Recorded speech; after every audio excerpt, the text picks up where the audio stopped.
A few words of introduction of myself, because Janie and Teresa, you're both new, and perhaps iPhone is as well. Um, so I had muscle loss going back as far as 2010. I really think too much of it. It was a physiotherapist said it to me when I had a problem. I lived on a very slanty hill and walked my dog up and down it, and I ended up with a problem with my knee, and I went to a physio. And her reaction was, I'll never forget it, "Where's your muscle?" Looking at her going, what is she talking about? I didn't really pay too much attention to the muscles around by my legs or that, I was doing other things in life. So in 2014, I developed some very strange twitching in my legs. That's when I went to my GP, and GP sent me to the consultant. In 2017, I was tested for motor neuron damage, and it was found to be extensive in my right leg. I was tested early in 2018, just a few months later, and I wasn't surprised that it had spread, because I could feel my fingers were always pulling in towards the center of my hand. So one neurologist I spoke to said, "Oh, it's just stress." And I just thought, I'm not going to see you again if I can help it, because obviously it wasn't stress. And so the second report showed that the motor neuron damage had spread into both my arms, worse on the right-hand side. And the third one I had then, which was at the end of 2018, where they tested a muscle in my neck as well. And that's when I had a confirmed diagnosis of motor neuron disease, which is what it's called in Ireland. I prefer the American way of calling it, ALS, because there can be lots of diseases of the motor neurons. Multiple sclerosis is a damage of the motor neurons, and there are other ones as well. In any case, it is ALS that is meant by motor neuron disease. Previous to that, I realized, somewhere around 2014, when I went to the doctor with strange twitching, and I could feel my health was a bit different. And I tried making some changes to diet and socializing, cutting down on some stressful things. I just stopped doing some things maybe I shouldn't have been doing anyway. In any case, it didn't make a huge difference. And my experience over the following 3 years or 4 years was that it was like a hydra. Whatever was wrong with me was like the Greek hydra. I don't know if you know Greek mythology, but the hydra is the many-headed monster. And as soon as one head is cut off, well, it regrows again. And you're just being attacked from all sides. And it doesn't make any sense. There's no coherency to it at all. And I had a lot of emotional problems. I went from being, as my son said, when he was with me, he never worried about anything, because I was like a rock. There was just no issues. I was very practical, very relaxed, very easy to get on with. And that all changed. I lost that. Things started to become very intense. My emotional reactions were very extreme, whether it was laughing or crying or anger or frustration. It was all, and I couldn't recognize myself. And I remember saying it to my son one day, that when I always got angry about something, I said to him, I don't know who this is. I don't know what's happening. That this isn't me. And I had a similar kind of loss in energy and in my mental focus as well. And in 2013, I had finished a degree in higher maths and philosophy. So my capacity of cognitive reasoning was extremely high compared with the average population. And I really noticed that fall in cognitive abilities, much more so than other people, because it's very much an internal experience. But when you're focusing on something, and as soon as you start to focus on something else, you lose touch on the last thing. And it was a huge loss for me. I had worked as a project manager in IT, and there are hundreds of moving parts as a project manager. And that wasn't a problem. I was good at doing that. So I went from doing something like that to having problems with just focusing on one thing. So it was really a relief getting the diagnosis because it put a name on it and allowed me to go forward. But during those years before the diagnosis, and I knew that there was something seriously amiss, um, I chose to deal practically with the symptoms that I had. And so by the time the diagnosis had come around, um, I really understood what I needed to do to a great extent. Some parts have developed a bit since then, but most of my protocol hasn't really changed a huge amount because it worked for me. I also want to include as well is that I was diagnosed with a slow version of ALS, which is great because it really allowed me to see what worked and what made a difference and what didn't, and allows me to be in a position where I can share that knowledge.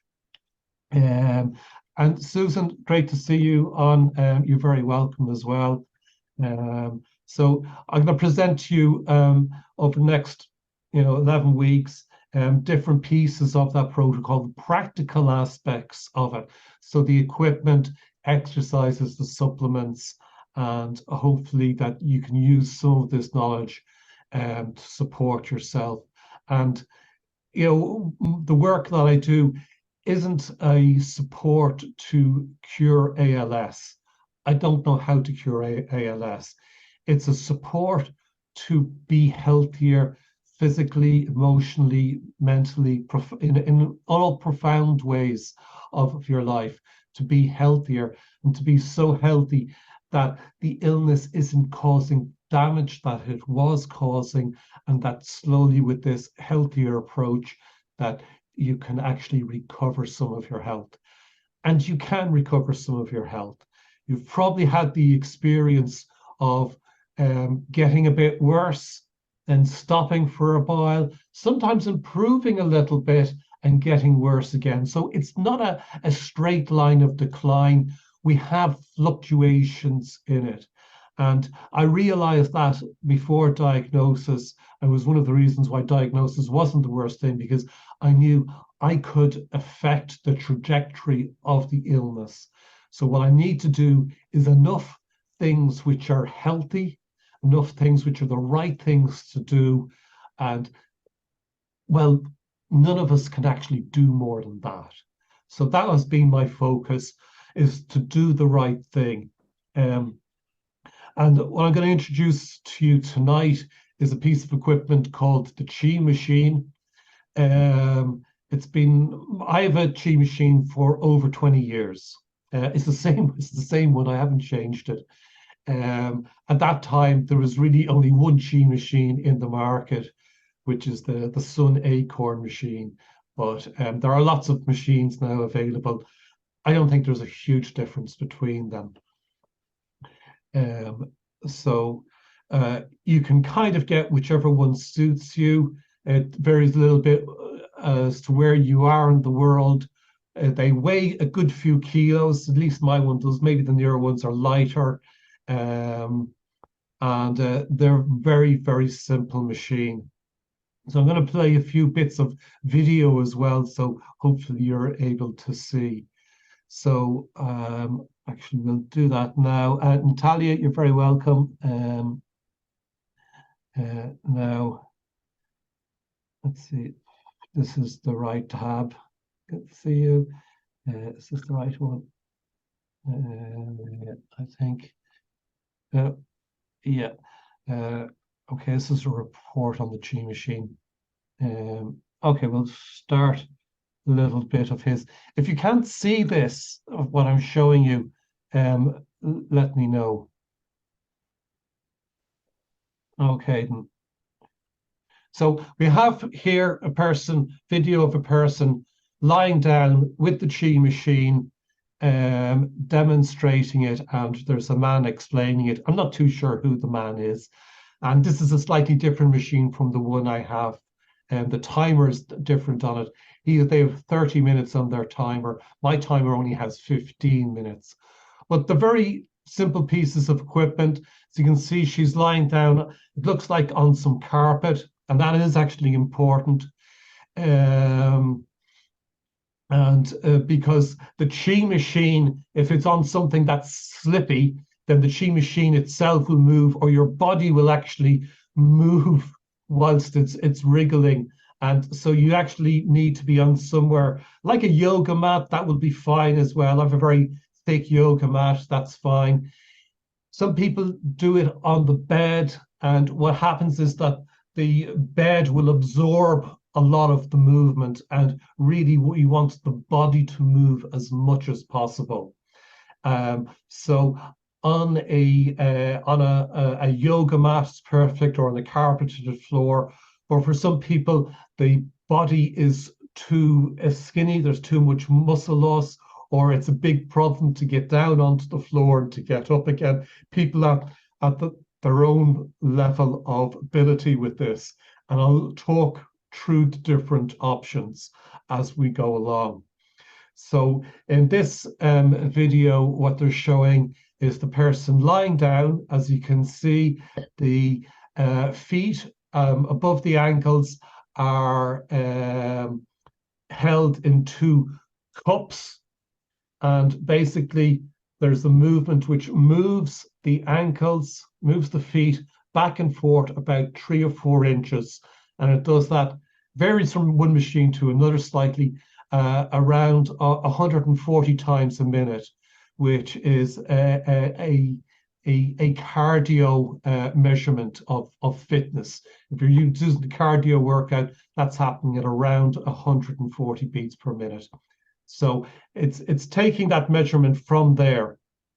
Now, you're not actually exercising, but this is at an exercise level of stimulation, or cardio level of stimulation. So we'll just look at the person's leg shaking around. I just want you to have a look at the body as well. I think the video takes us through that. So we'll just listen for a minute.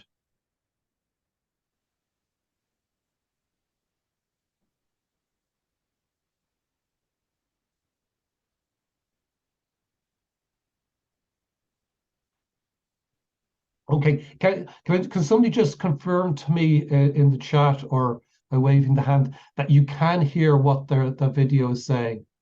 You can't hear it. Okay. I don't know why it works like that. So what he's saying, first of all, is that to be straight on the machine. That's the first thing. And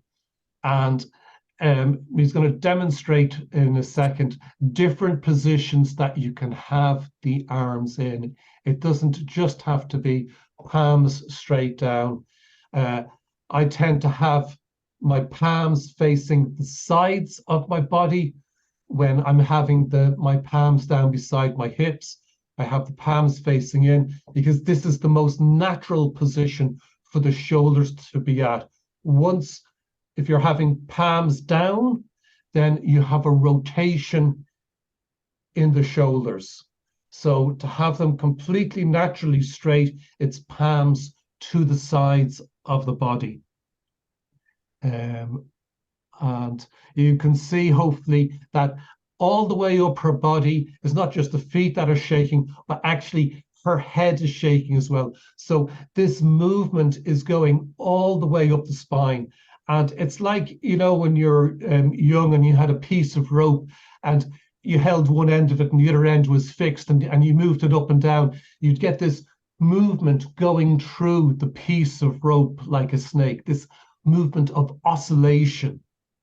And so that's exactly what's happening to the body. The body is oscillating, not vertically, but horizontally, because the feet are horizontal on the machine. So you're getting this horizontal oscillation moving up the body. It's like how a fish swims. So it's this kind of movement. It's very gentle. You can just completely relax doing it. You don't need to have any tension in the body, and it'll help to shake out some tension that you have. So let's see.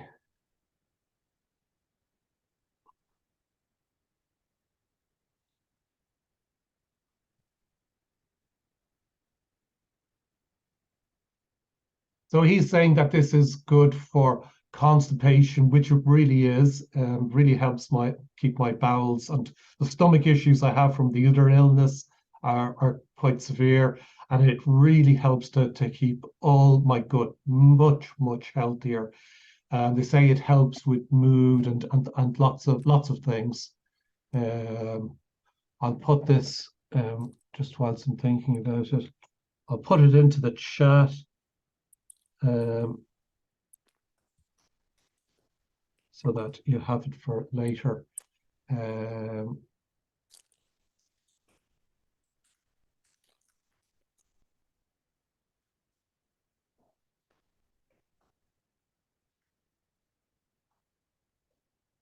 Okay, so this is the second position that they're giving here, and I use a variation on this one. I have them slightly higher, so it's like, you know, that position where you hear from the TV shows. Well, hopefully it's mainly the TV shows you hear, interlock your fingers. Well, we don't need to interlock the fingers, but hands at the back of the head. Um, and that brings a different exercise into the shoulders. Hopefully you can see that.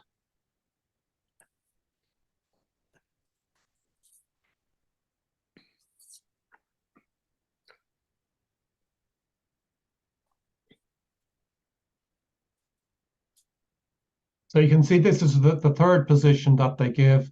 And yeah, it stretches out and relaxes parts of your body which don't get relaxed otherwise.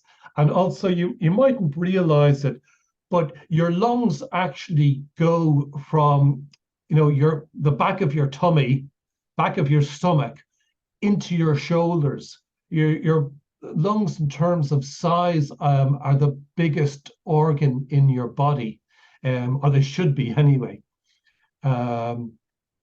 So that's kind of an introduction to the Chi machine. Well, you can just notice how you can see that shaking is going on all the way along the body, up the arms. And it will, over time, help to straighten out the back and straighten. You'll actually gain in height, unless you're really great at yoga or something like that, or you're really super healthy already. Chances are, if you use this enough, you'll actually gain between 2 and 3 or 4 centimeters in height. As your back straightens out, you will gain. So I'll explain a little bit more of why this is so good for you. And I really see this as being my number one piece of equipment. If I was put on a desert island and with the various illnesses that I have, and I was only allowed one piece of equipment, it's going to be this piece of equipment. And I've really tested this out over the years, been more focused on other pieces of equipment, and there are some great pieces of equipment. But as a fundamental support to my global health of the body, this is it. If you're suffering from no mobility issues, again, this is it. It's been extensively tested in Australia, which is where this comes from. I'll just share this in the chat as well. And where in Australia, which is where the equipment was developed, and it was tested there by a professor of, I can't remember what now. It was tested there in relation to lymphatic illnesses, and that's really what they were testing it, what impact it made. And they have some healthy people with the testing as well, and that's all the details of the testing. So for healthy people, it was a reduction of fluid in the limbs, reduction in weight, but that weight is excess weight, not where you're already at a minimum weight. A reduction in percentage body fat, well, that's going to give you a reduction in weight. Because I know some people are worried, I've already lost so much weight, will I not lose more weight with the Chi machine? No, you're not going to lose necessary weight. You're not going to lose muscle weight. If you're losing weight, you're losing stagnant weight. So I learned an interesting thing a while ago, was that we actually have more lymphatic fluid in our body than we have blood. But the blood, which plays a special role of transporting the oxygen around our body, and also in the cleansing process, but our blood is pumped by the heart, and our lymphatic fluid, which plays a huge role in the health of our tissues and our organs, that is stagnant. It only moves through body movement.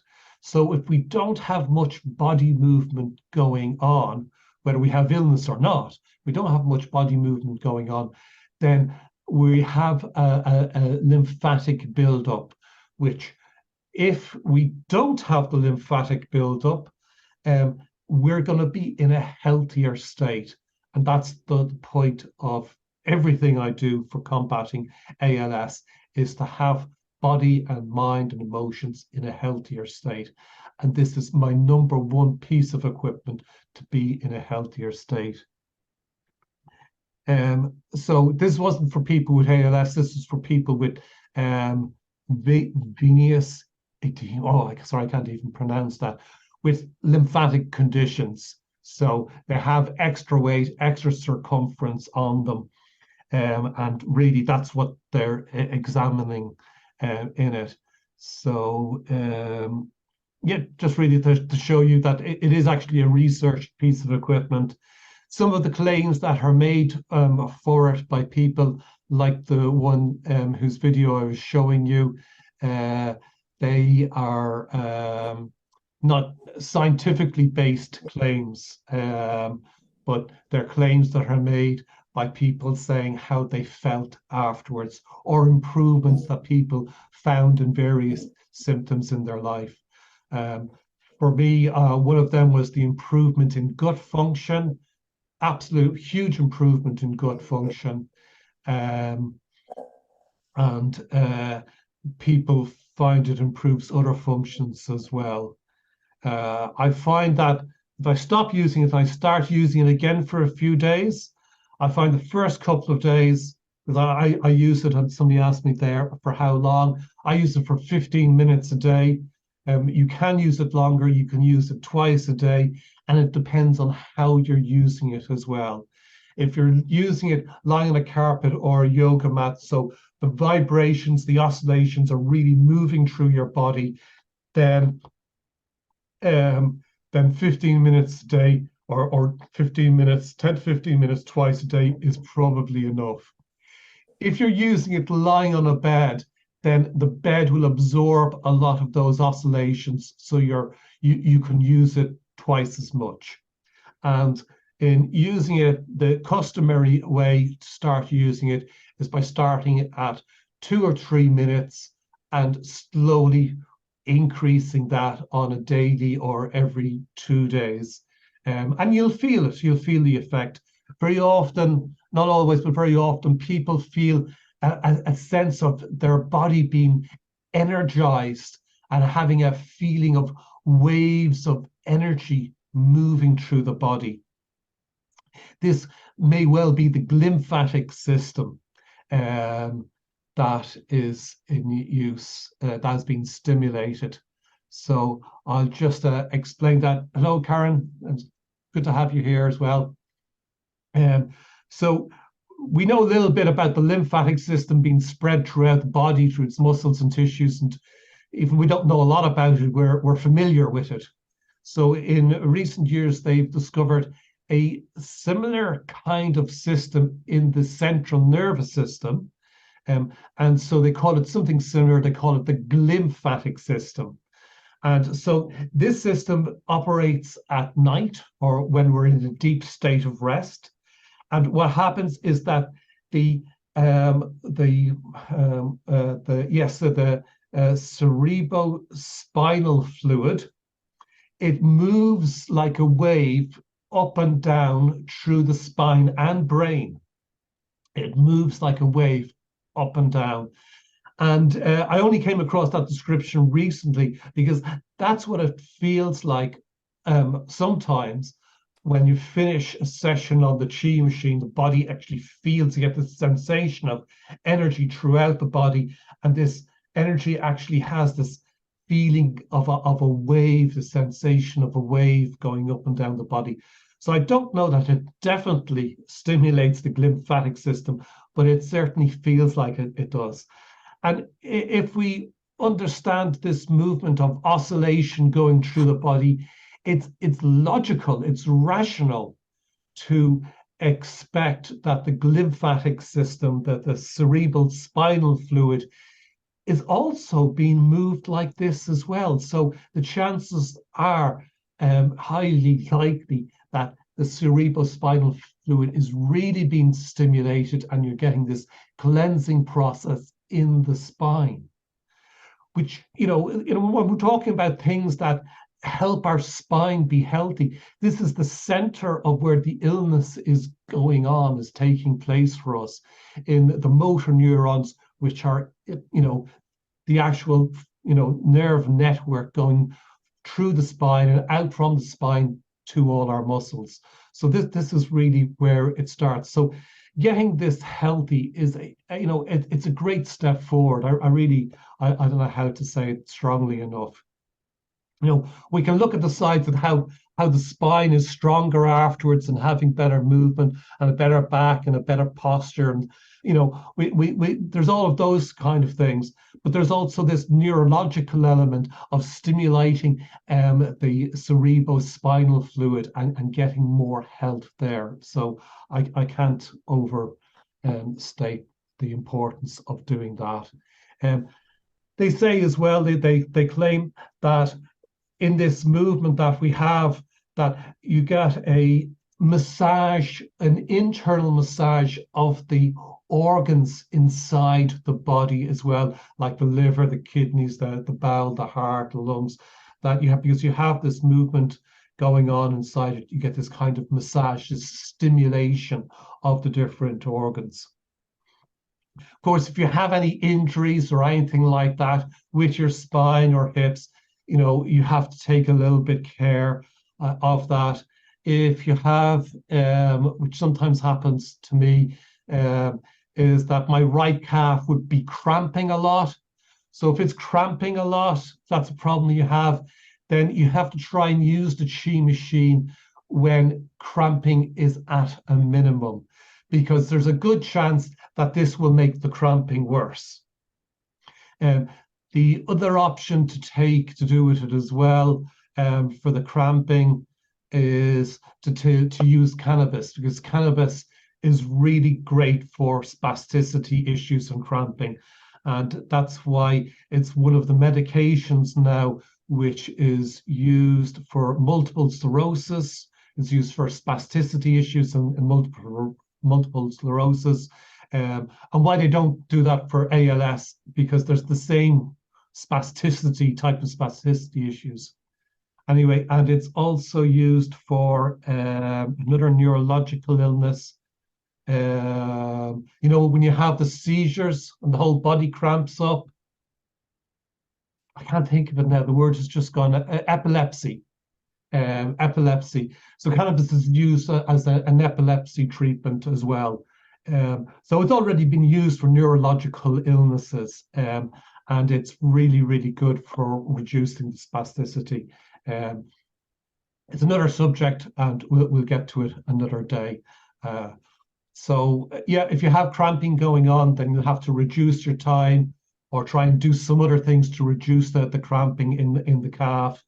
I've never found it to stimulate cramping in any other parts of my body, even though I have had cramping in other places. But the calf was the worst for me. So you should build up your timing on it from 1 or 2 minutes starting off, and just increasing it, and you can keep on increasing it. When you finish doing a session on the chi machine, you should lie there and not move at all for at least 1 to 2 minutes. You should have a glass of water afterwards, and you shouldn't really have anything to eat or drink immediately before using the machine. Half an hour before is okay, depending on what it is. It's just the same as exercise. You don't want a lot of stuff sloshing around in your stomach. But even if you've eaten food, that's okay an hour later or something like that. You just have to use your common sense with it. So after you've waited for a minute or two, you can then want to loosen your body and stretch it out a little bit. And that's just what this man is describing to do. If you're flexible enough, you can move your knees to the left and to the right and things like that. Just a few times, just a little bit of stimulation. You don't have to push it at all, though. So being gentle, being relaxed. This is an easier way to do it, keeping your feet down and just bending your knees to one side or the other. It's about what you can do. You need to adapt. And this is an even easier position, this third one. Well, I don't know about bringing the knee up is all that much easier. But you can see you just want to stimulate the body just a little bit into movement. Now, the other thing I want to show you is this position here. So if lying down is really a problem, then you can sit on a chair and your feet can go horizontally into the cups. I've never actually used it this way. I know one person who did, though, said it was fine. And we're just going to have a look and really want you to see is her whole body, including her head, moving.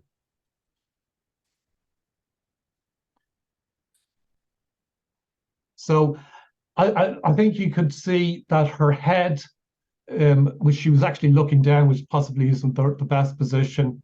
You wouldn't want to be looking down too far. You want to have a naturally straight position, which means the head is just tilted a little bit down, but not really looking down. But it looks to me that her head and her shoulders, they weren't moving nearly as much as the lying down position. So this isn't as good a position, but if you can't lie down, then this might be it. And this is a third position where he's actually holding the chi machine in his hands, and she's got her forearms in the chi machine. Let's see, how does this shake?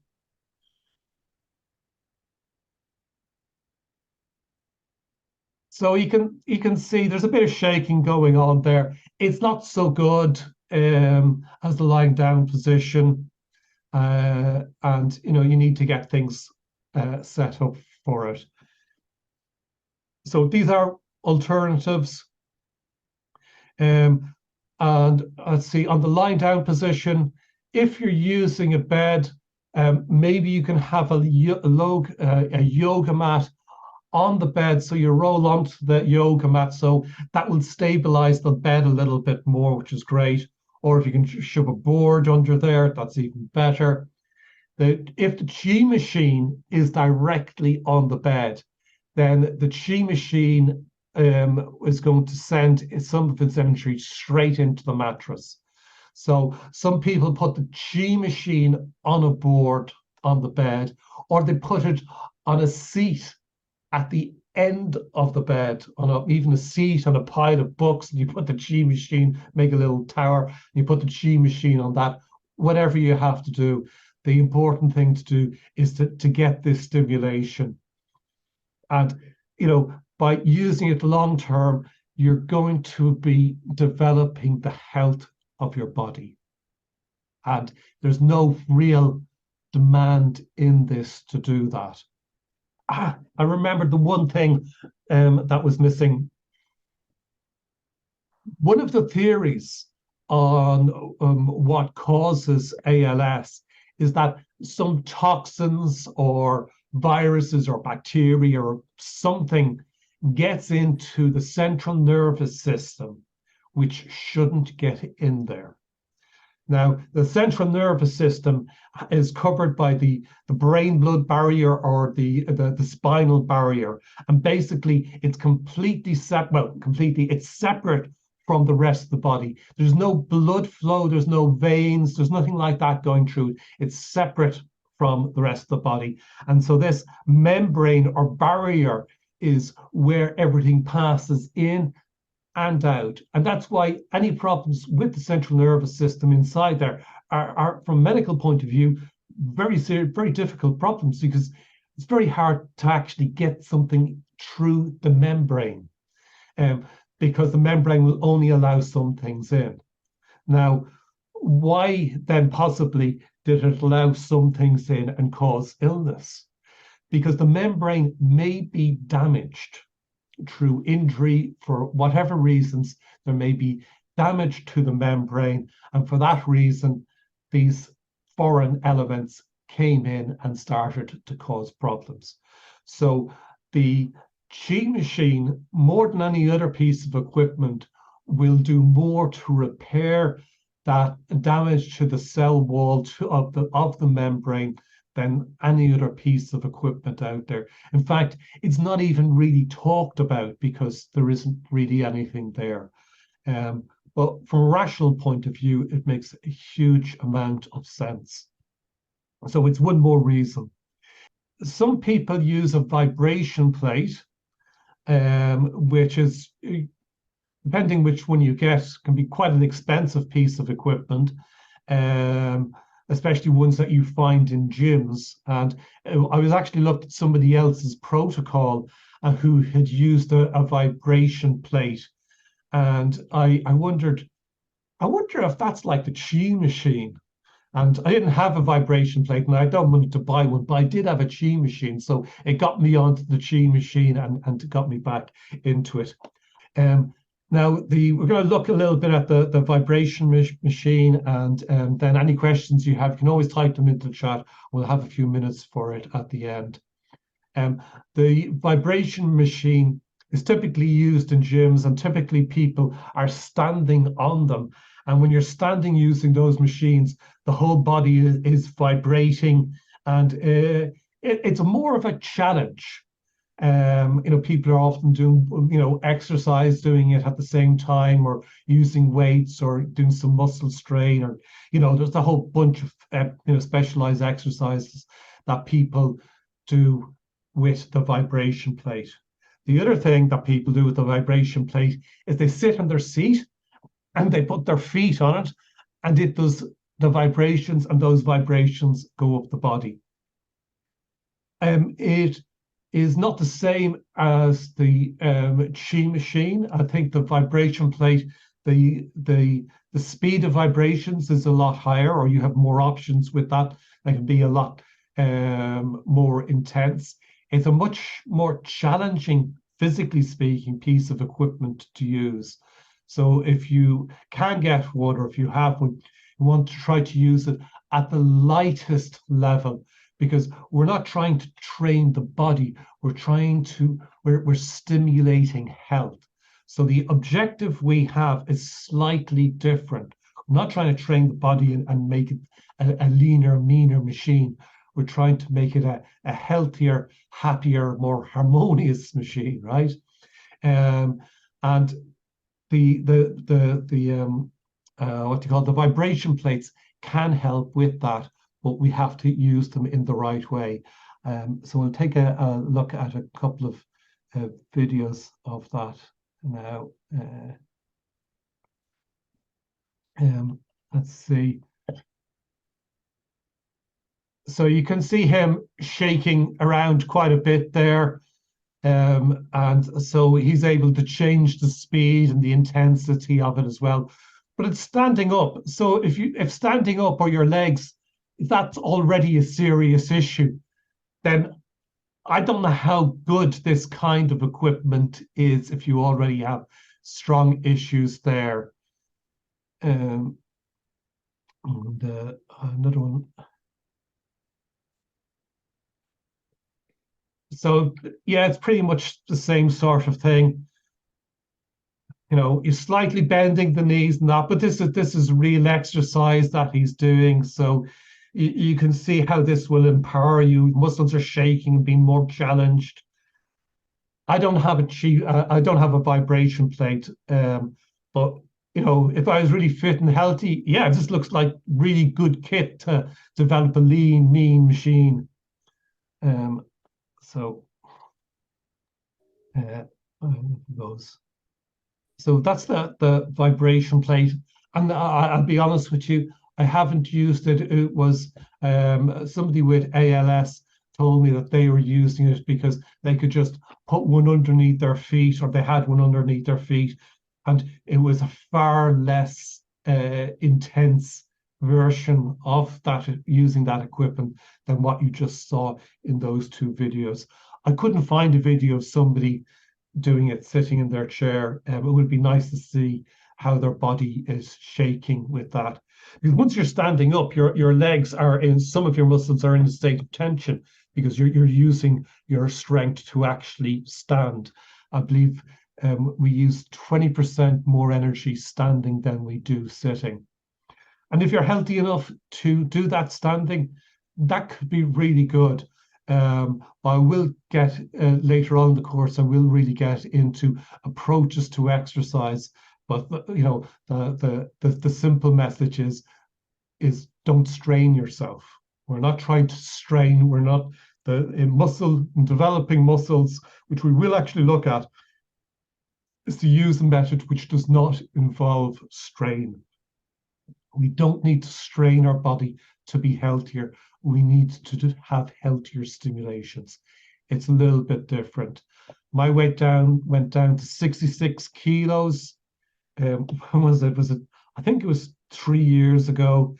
When I came out of hospital, I was down to 66 kilos, which I think is 140 pounds. I've now increased my weight since then, since those 3 years, by 20%. Yeah. There's a few extra pounds on the waistline as well, but you know, mostly it's muscle, because I was at, you know, I'm 5'11", so 140 pounds of 5'11". I was pretty much skin and bone. You know, there was another, I suppose, 6 kilos or maybe a bit more, you know, before I wasn't able to move any part of my body at all. But you know, that's a serious weight loss already. And yeah, so I put on 20% more weight since then, and you know, I've increased strength everywhere, even the muscles which had I was have suffering muscle loss from back in 2010, 12 years ago, which I never really imagined or thought about putting muscle back on. Even that one has substantially increased. So this stuff really does work, but it takes time and effort and discipline. And over the coming weeks, over the next couple of months, we'll look at how to take on these different things without getting overwhelmed and overstressed by them. Really, that subject is one for the optimum healing state, where we're really looking at our psychological strategies to be in a healthier place whilst facing all of these challenges. Here's a message from Susan. I have a similar vibration plate to the one in the video. I like it. Can also use my arms on it or sit on it. Susan, if you ever get the chance or the inclination to be, you know, famous in this small world, and you'd like to do a few bits of video of that, that would be fantastic. That would it would really be fantastic. So I can show other people, and we can see, because seeing is believing, as they say. That'd be fantastic. That would be great. And Karen as well. Um, that's great. There's people have asked me about the difference between them, the chi machine and the vibration plate. Um, Besides what you can see, uh, I think the oscillation movement of the chi machine does more for your spine, because you're horizontal using it when you're lying down using it. So you have this gentle movement. So you can even imagine yourself rocking side to side, and how that's working in between your vertebrae, and that, so you can easily imagine how that's going to bring health to your spine, because there's no pressure going on your spine at all. um, yeah, I think that the Chi machine brings something different, Karen, that that it's worth getting. That even if you have a vibration plate, I think that the Chi machine is still worth getting. The approach that it has is different. It's a softer approach as well. It's not demanding at all. And if you can lie down and do that, I think it will do more for your spinal health than the vibration plate will. And that's kind of the difference. The vibration plate will do more for stimulating your muscles, but the Chi machine, possibly from our perspective, will do more for stimulating your health. I think that's my summary of the difference between the two.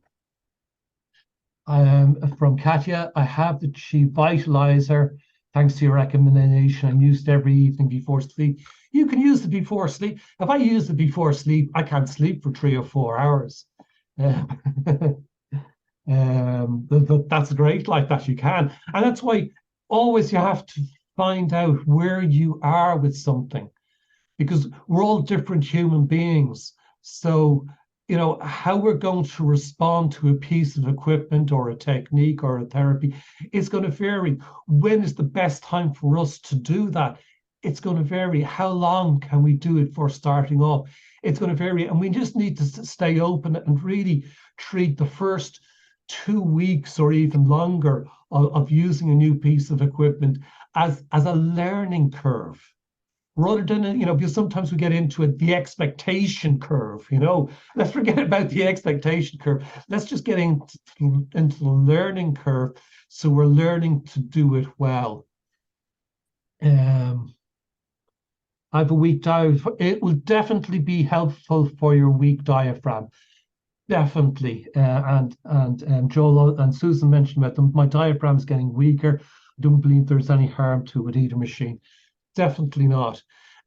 You might even find, I've talked about this with another pals who've been using it, and one of the exercises that I do, so thank you for this question, I've forgotten this, is that when I'm using the Chi machine, I'll breathe in as much as I can, and I'll breathe out as much as I can. So I nearly always use it with breathing exercises. Now, sometimes I'll just relax and not do any breathing exercise as well. No, it's not to work hard the whole time, but I'll use it to breathe in as much as possible and out as much as possible.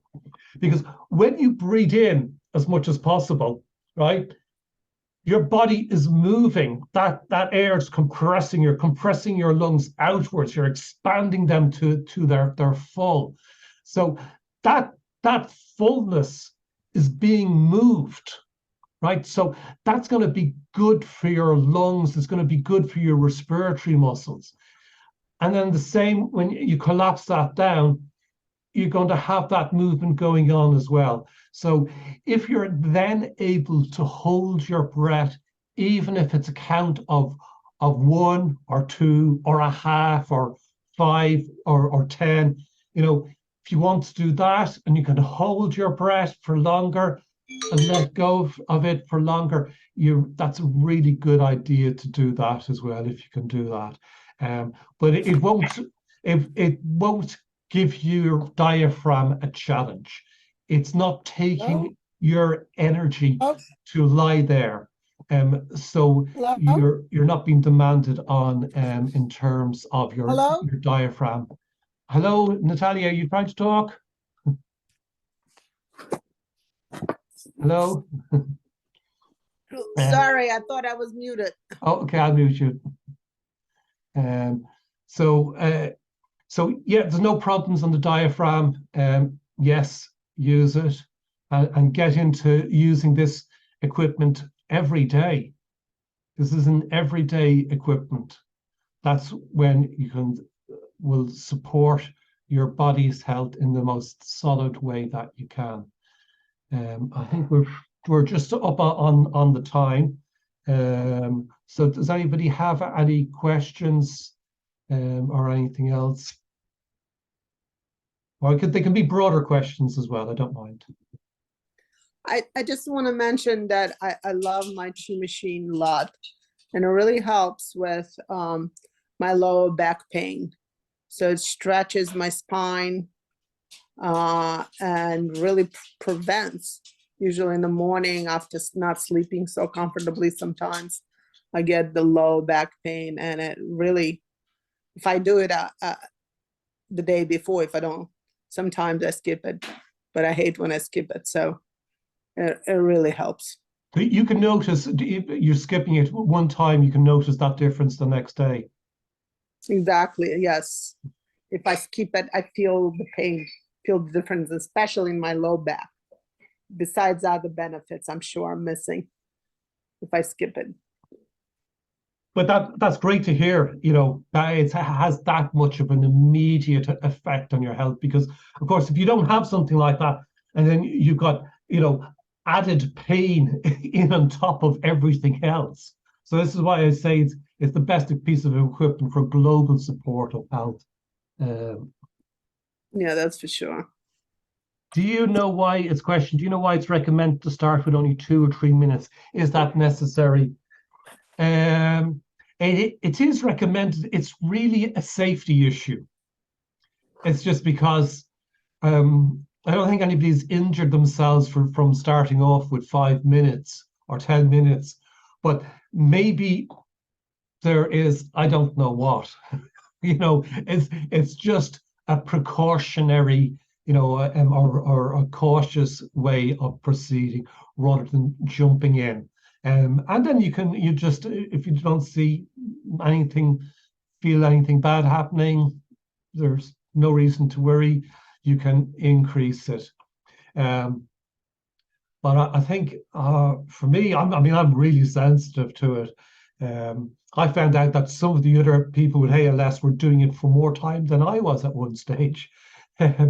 So yeah, it's just to see where you are, and maybe if you have too much of a stimulation of your cerebrospinal fluid, maybe you could end up feeling lightheaded, or I don't know what, you know. So it's just caution. That's all it is. That's great, Teresa. That's great to hear that. Yes, feel free to come back on and say how you're getting on with it. If you're having any problem with it, you can show that question out at any time, and I'll, you know, reserve the last sort of 5 minutes for dealing with any other questions that come up. That's great. That's all for today. We're at the hour. It's nearly 8:05 where in the evening where I am in the world. So it's time for me to finish up. I wish you to have a good day and a good week, and I hope you're well. Be gentle and kind with yourselves. Healing is a slow process. We take it one step and one day at a time. All right. Good evening, everybody. Thank you.